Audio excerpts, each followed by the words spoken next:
10.9, Your Good Vibes. Pasadahan naman natin ang mga balitang Southern Luzon. Price freeze ipinapatupad sa Puerto Galera dahil sa krisis sa supply ng tubig. Nasa kabilang linya pa rin, DJ Joy Boy. Pasok!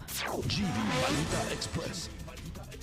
Ipinatupad na ang price freeze sa mga pangunahing bilihin sa Puerto Galera, Oriental Mindoro matapos ideklara ang state of calamity dahil sa nararanasang kakulangan sa supply ng tubig. Ayon sa Department of Trade and Industry o DTI Mimaropa, otomatikong nagkabisa ang price freeze alinsunod sa Price Act matapos aprobahan ng Sangguniang Bayan ang deklarasyon ng state of calamity.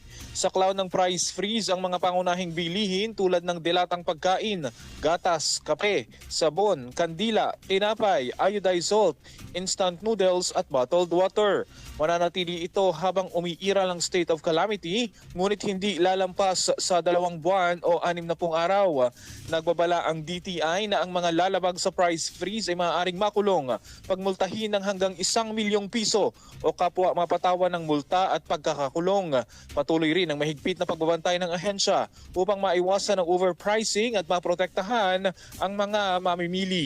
Para sa GV Balita Express, ito si DJ Joey Boy sa GV 99.9, Your Good Vibes.